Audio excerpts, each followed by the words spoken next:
So good mechanics are only as good as the parts they use. Let me explain why.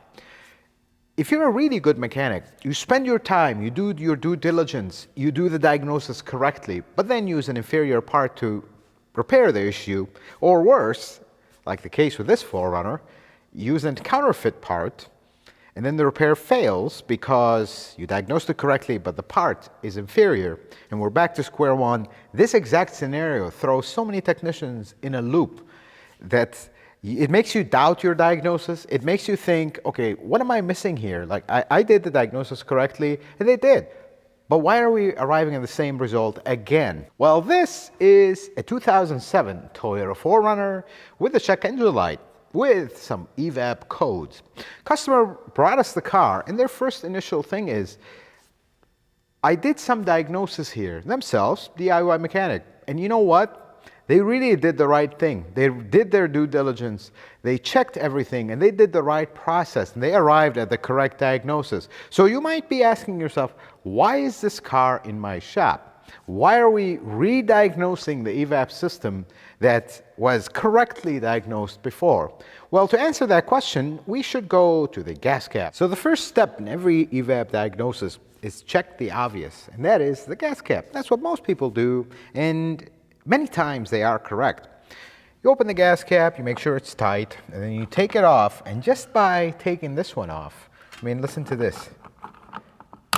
It's tight, and then just comes right out. It didn't even tighten. The seal is gone. This gas cap is no good. So the first step is not to go and just replace the gas cap and we're done. No. You put a known good gas cap, which is, in this case, it's cheap enough. Get a new one, put it on, rerun the test with the scan tool. If it passes, then you have verified, because it's very important that you verify, because it could be a gas cap and it could be something else at the same time. Worn hoses, something is going on, valve is sticking, charcoal canister. There's many things in the Evap system. It's not a simple diagnosis like that. So every repair you do, you have to verify. And in this car, this has the latest generation of the Evap system where you can actually run an automatic test with a scan tool. It'll show you what's going on exactly. But here's how this repair really went south. So let's assume this gas cap was good. How are we going to diagnose this? Well, let me show you. So this is an Evap smoke machine. Very simple concept. Evap system is a closed system. Even though in a system like this, you actually don't need to use a smoke machine. Most of the time, you're going to be able to find it just by inspecting or by running the automatic test. But in older cars that didn't have a really reliable test, you use the smoke machine to detect the smallest leaks. Concept is super simple. This machine, when you turn it on, it makes smoke. And this smoke will fill out the system, and then you'll see your leak. So should we hook this up to this car and find where the leak is? Let's do just that. So if you don't have, some of the cars will have a port, a green port for testing. This happens to not have that port because it is the newer system that has an automatic test. So they figured you won't be needing to do this. You could just run the automatic test. But in this case, you just disconnect the purge line and connect to your machine, and that'll be basically do the same thing as a green port. It won't test the side of the purge valve, but that's okay. We can test that individually. So what we're going to do right now is hook this machine up and turn it on. What it's going to do is going to fill the entire system with smoke, and then we should be able to see where our leak is. Should be a few minutes. So let's fast forward you guys when we've actually found it. Well, that didn't take long. Gas cap is leaking. Simple, right? Very simple. We have lots of smoke here, and it's coming from the gas cap. Beautiful thing. This is exactly what the owner of this car did, and they arrived at this conclusion. Beautiful. But here's where things went extremely south. The customer bought this original gas cap. I have so many red flags on this, it is not even funny. The first thing is, I have never seen a Toyota part come in a bag this thick and it's a Ziploc bag. Never. This style, never. The second problem, I have never seen a Toyota part come with the tag in the bag, just inside the bag like that. It's usually put on it. And I have never seen this part number on an '07 4Runner. But then, okay, well, maybe a dealership ripped the bag, put another whatever bag, and just put the part number, remember, that's okay. That's all doesn't matter. What matters is the cap itself. And the first problem with that is, this is a counterfeit. Just by touching it and looking at how this looks like, this is a counterfeit. I mean, you compare it to the old one that is bad, it looks better than this one. And then something about Toyota caps, they will almost always come with this little cord that connects them to the fuel door. Let me open the door and you can see it. They will come with the cord. This cord right here. Now, if your model originally did not have this cord, then it wouldn't come with it. But your new cap should look exactly like your old cap. Perhaps sometimes they will change internally, but the outside should remain the same. Well, this one doesn't have that. So that's your first red flag. This is not the same part. And the best part is, this cost more than the original gas cap. And that's the scary part, whatever the case may be. But you know what? It's just a gas cap. Maybe it'll work, right? Well, let's I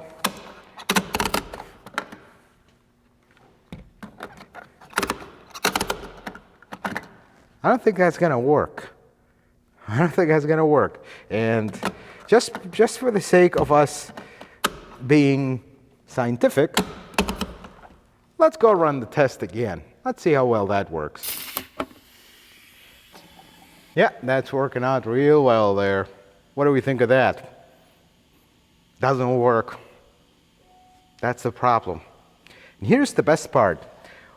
This customer brought me this car because they were confused. They installed a new gas cap, they knew it was a gas cap, and it's still bellowing smoke. They thought there was something else. He was telling me filler neck, he was telling me maybe something with the canister, something is cracked, and this is a little bit time consuming. He needs to pass emissions. Like in Illinois, you have to, every 2 years, you gotta pass emissions. He needs to get this taken care of. So let's, before I suffocate from this smoke, which is basically almost harmless, let me put the original cap and we will rerun this test to see. So this is an original gas cap. Notice it comes with this little thing. It is actually an updated gas cap. There was a TSB on this at some point. They updated the gas cap because they knew these had failures. Just by hearing this and then undoing it, this is working a lot better than the original. I mean, that right there is your first flag that, yep, we have a problem with the old cap. But just for science sake, let's run that smoke test one more time. Yeah, it's been running for a few minutes now. There's nothing. We're done. This is verified. Life is good. But just to verify that this is actually repaired 100% and that the Evap system does not have any other issues, we have TechStream hooked up. We're going to run the automatic test. Basically, we're going to connect to the car. This is extremely simple. You know, if you've never used TechStream, there's multiple videos. We plan to do a comprehensive one. One time allows here.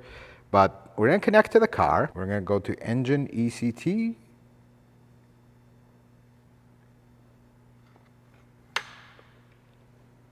One thing about the automatic test, you want to make sure we don't have any codes, which currently we do not, because we erased them all. If you do have codes, make sure you erase them. You just go here, and then it's going to ask you to erase the codes. Clear. Perfect. Then we're going to go to Utility. Once we are in Utility, we're going to go Evaporative System Check. Now, this is going to ask you for multiple things. Get the car situated, get all the stuff ready. Very simple procedure, just don't have the tank fully filled up or completely empty. So we're gonna just scroll through this. I already have everything ready. It's gonna ask you automatic or manual mode.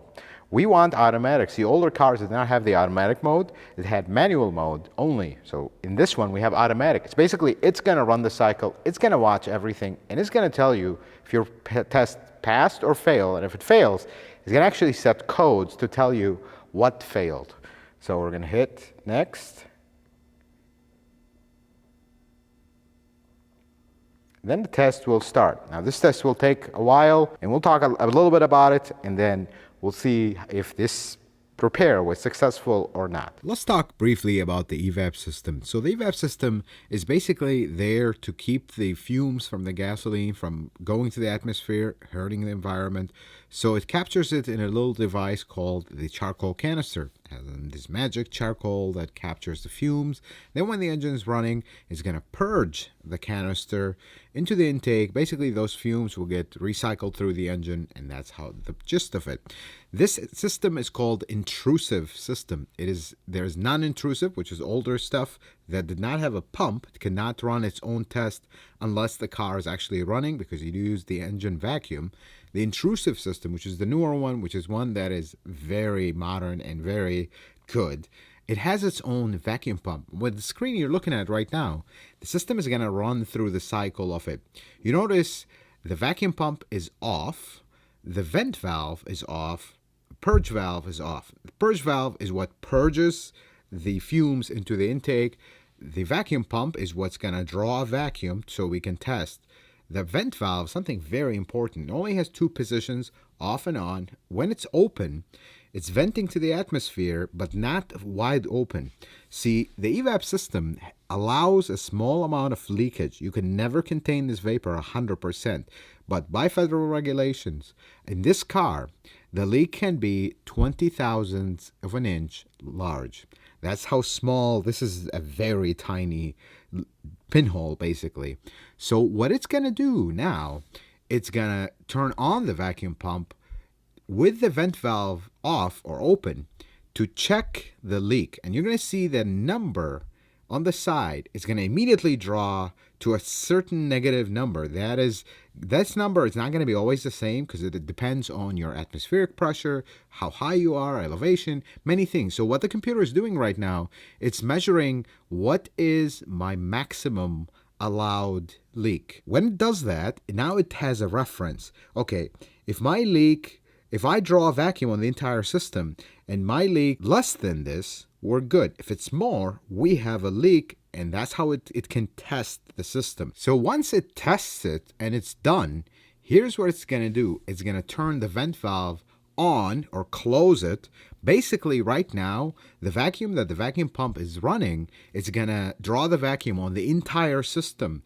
Fuel tank, filler neck, the line going to the purge valve itself, everything is gonna pull everything in a vacuum. And you'll notice this process takes a very long time, because this little pump, that, by the way, this is the same pump. Sometimes you walk in your car in the garage and it'll just start buzzing all of a sudden. That buzzing noise is this vacuum pump running the test, because in the intrusive system, the car will run its test when the conditions are right. And that means when the car is off and the fuel temperature have gotten to a certain point and your fuel tank is not below quarter tank or it's not full. It's between 3/4 and 1/4. These are the only conditions that will enable the system to run its test. That's why all of a sudden in your garage you hear your car buzzing.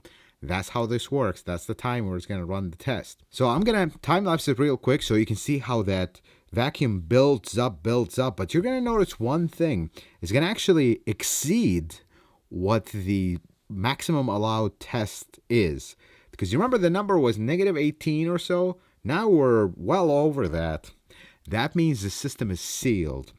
By laws of physics, you cannot draw a vacuum if you have a leak. It's just, no matter how strong pump you have, if you have a large enough leak, it's gonna get to a point where it can't draw more vacuum, because that's as much as this pump. And this pump is also a calibrator for the system.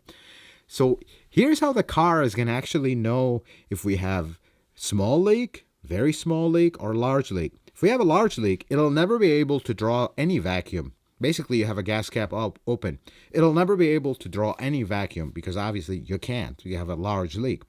But if you have a very small leak, it's going to draw the vacuum to a certain point, but it won't be able to exceed it.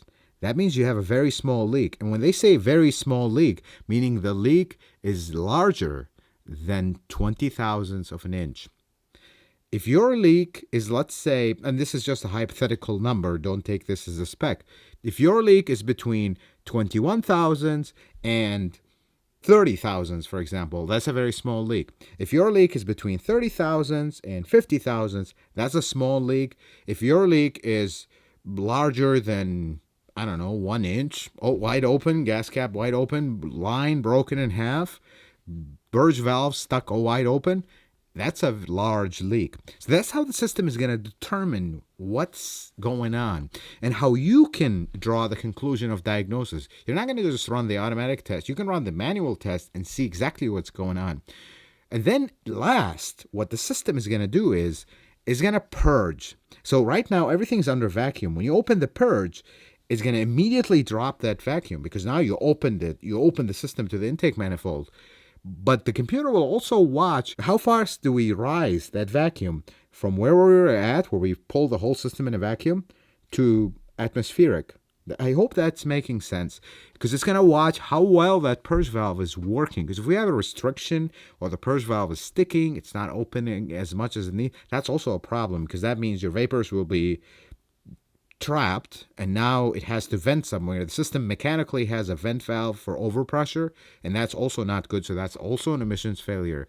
I hope this entire process makes sense because this is how the evap system works in an essence in an intrusive type Toyota and Lexus, by the way. This is right around 2005. It depends on the model, but this is how the system is running its test, and this is how it determines what kind of leak do you have, what kind of problem do you have. Now, when it draws a vacuum, when the vent valve is off, and it's trying to get the kind of the baseline of where is my acceptable leak, and it gets nothing, we might have a problem with the canister, a cracked canister. The vent valve is damaged.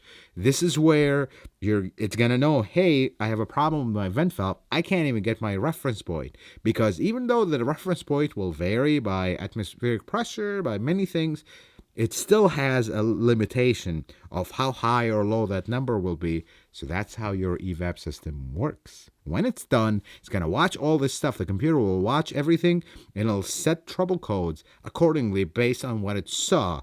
So when you get an evap code, you do not go to replace the first component that it says on the code. When it says incorrect purge flow, that could mean a leak. Because in this case, we had an incorrect purge flow in this car, but that was not the issue.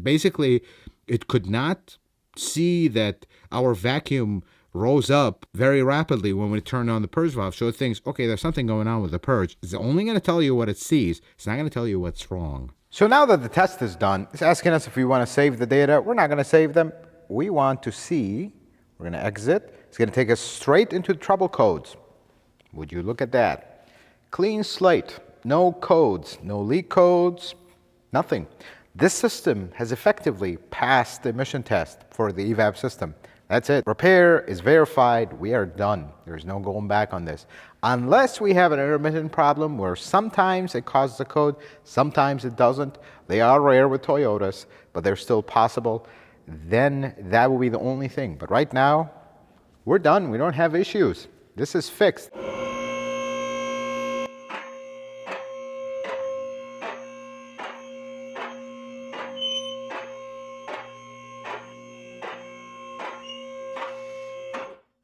Take a look underneath the 4Runner.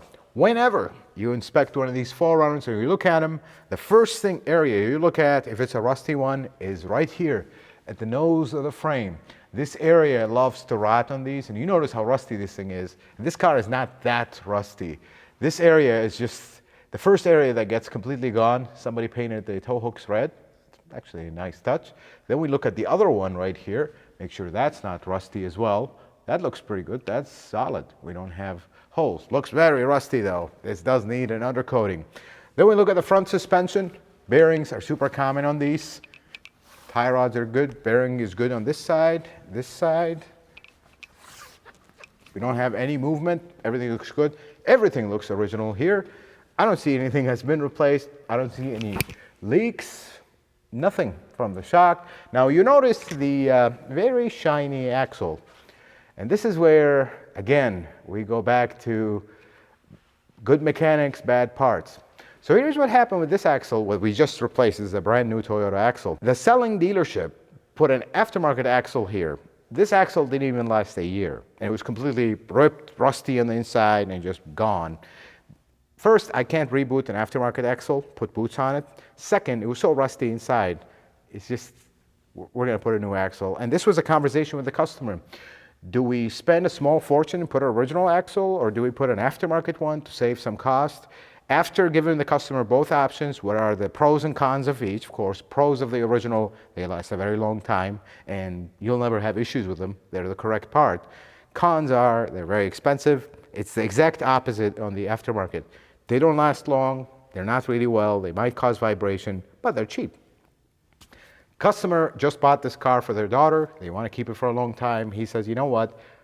I will put the original axle, because this side has the original axle and it is perfectly fine. No leaks, no issues whatsoever. However, we did find an axle seal that was leaking here. The vent was clogged. Clear that up, replace the axle seal. Life is good. Now let's continue on this truck. And this truck does have some rust. It is older, it's an Illinois truck, of course. We're gonna recommend undercoating. You at least want to clean this scale up. Look how these flakes fall off of the paint on the frame. You wanna clean this up. We got some more here, because you wanna coat it so you can slow down the rust. You can treat it, some places will treat it. That's not my department, but something needs to happen to this frame to slow the rust down. Now there's only one area that I don't like about this exhaust. If you look right here, this area, this flange right here, I mean, that's, I see the gasket right there. That's about ready to go. And that's the problem with rusty cars. The exhaust falls apart, and then we have all kinds of issues. Now, as we walk our way back, brake lines, if you look right here, and this looks like a little rusty mess. But actually, the brake lines are coated. The ends that are not coated, they have a few spots on them, but they're not bad. But there's another common thing with 4Runners with the brake lines. If we walk all the way back, right on top of the rear end here, this area right here, it's really hard to show on camera. If you come right here, we can see it right there. It's very hard to show on camera. That also loves to rust and pop. When these get older and rustier, that's super common with these, but this one seems fine. Everything else, I mean, the rear end on this, really all the bushings, all the arms, I've never really seen one have issues, and this one is included. Sway bar links are good, sway bar bushings are good, shocks are not leaking, brakes, we got plenty of brake life. I mean, everything is looking great here. Spare tire looks like, and this is something we kind of looked at and wondered. If you look here, somebody on this car, including all the tires, decided to put duct tape over the wheel weights. I don't know if that is meant to keep the wheel weights from falling or what was the plan there, but nonetheless, there is duct tape on the wheel weights, and that's the same all over all of these tires, which look very new. They put the white lettering on the inside. Folks, this truck is actually, if you see it and you live in the South, you look at this truck and it's like, oh my God, this thing is ready for the junkyard. Welcome to the Midwest. Welcome to the Rust Belt. This is how every car looks like after 10 years. And this is actually not bad. This is normal. You look at all this stuff. All this is rust got behind the paint that is on this and just peeled it off. That's why it has this appearance. But otherwise, this truck is actually in good shape. It's not a bad truck. Drives beautiful, quiet, engine is healthy, no leaks from the engine, no leaks from the transmission. Does have 170,000 miles. And this is the norm. This is why you buy a Toyota. This is why you buy a 4Runner. Before going back to the whole idea of this video, if you're going to go aftermarket with something, that is fine. But just understand, they're cheaper for a reason. They're cheaper because they're not the same quality. Because when you go into high quality aftermarket parts, their prices are going to rise. And before you know it, they're more expensive than original. And when it comes to Toyotas, get original parts. If this is a car you're keeping for more than a year or two, get original parts. If this is a car you're only going to keep for a year and it's just a spare car or something local, then it's fine. Another important thing, when you have a good mechanic and they're fixing your car, make sure you ask them for original parts. Even ask them to show you the parts. It's not an issue. You walk in a shop, you want to see your parts. Well, you're the customer, you're paying for these parts. You want to see your old parts. They're your parts. It doesn't really make a difference. You want them? Here they are. You want to just see them, take a picture, whatever the case may be. Ask these things, because that front axle, if they would have replaced it with an original one, we wouldn't have to do it again a year later. It just doesn't make sense. But that's how some aftermarket parts are. And that's the sad story of this.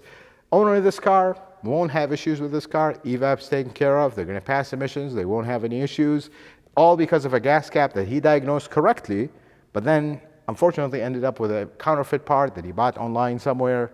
And this is how this whole thing started, and this car ended up in our shop. Now it's fixed. We verified it, double verified it, and life is good. Folks, I hope this video was helpful and informative. I hope you learned something new. If you like it, consider giving it a thumbs up. If you're not a subscriber, consider subscribing to the channel. Check out some of my other videos. And until the next video, folks, may the Lord bless you and keep you, and you have yourself a wonderful day.